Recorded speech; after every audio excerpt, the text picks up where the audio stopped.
हाय बच्चों, आप सभी कैसे हो। आज नव वर्ष की आप लोगों को ढेर सारी शुभकामनाएं।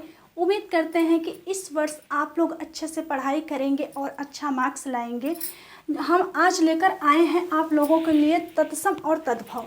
पिछले क्लास में हमने आप लोगों को पढ़ाया था समास, और समास के जो भी कंपटीशन प्रश्न थे उसकी भी तैयारी करवाई थी, उसको भी हमने पढ़ाया था।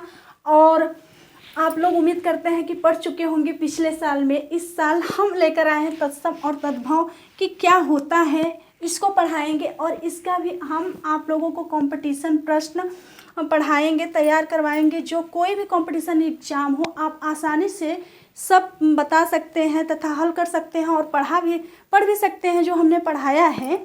आइए देखते हैं तत्सम और तद्भव किसे कहते हैं। पहला देखिए, हमने आप लोगों को पहला यहाँ पे लिखा है तत्सम शब्द।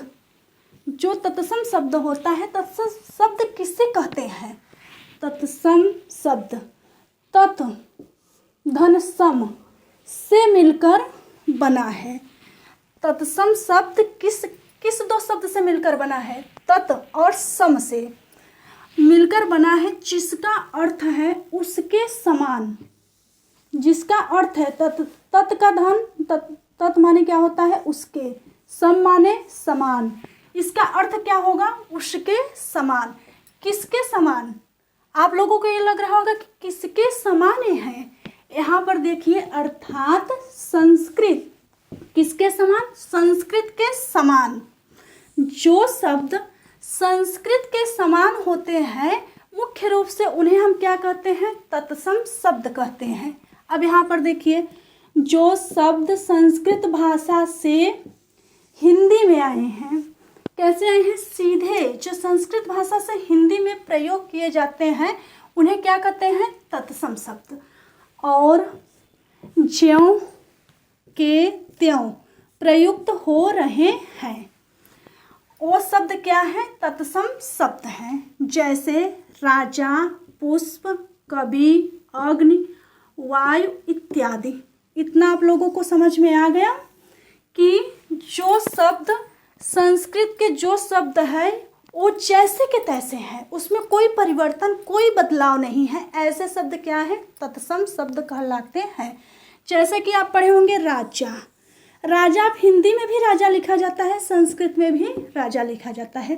पुष्प जो कि संस्कृत है, और पुष्प आपको हिंदी में भी लिखा मिलता है, संस्कृत में भी लिखा मिलता है। कवि संस्कृत में भी लिखा मिलता है, हिंदी में भी लिखा मिलता है, लेकिन एक किसके शब्द है? ये शब्द संस्कृत के हैं। अग्नि भी आपको हिंदी में भी मिलेगा और संस्कृत में भी मिलेगा। वायु शब्द भी संस्कृत में भी मिलेगा, हिंदी में भी मिलेगा लिखे। ये सब कौन सा है शब्द?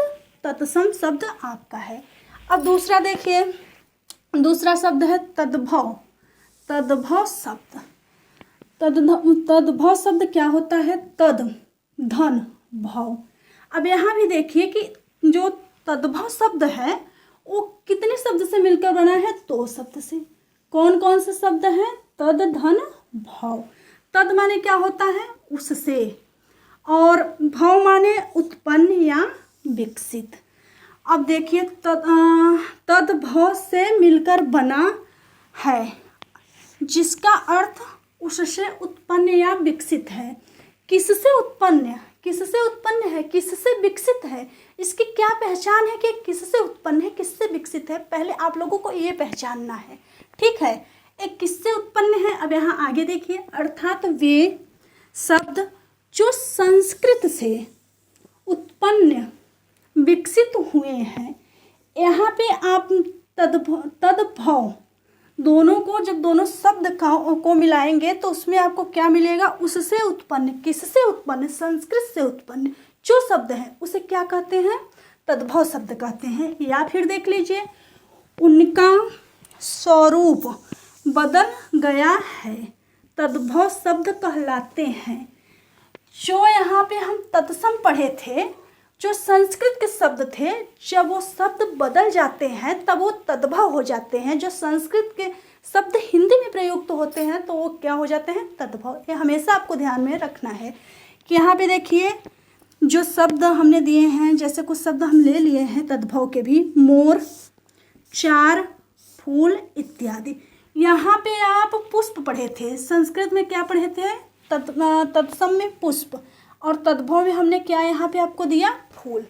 तो ये जो भी हमने परिभाषा तद्भव और तत्सम का बताया है आपको पहचानने के लिए, उम्मीद करते हैं कि इतना आप लोगों को समझ में आ गया। एक एक करके एक ट्रिक के माध्यम से हम आपको तत्सम तद्भव पढ़ाएंगे, जो कि आप कंपटीशन में सिर्फ देख के एक अक्षर से पहचान लेंगे कि तत्सम क्या होता है और तद्भव क्या होता है। आगे देखिए आप लोग।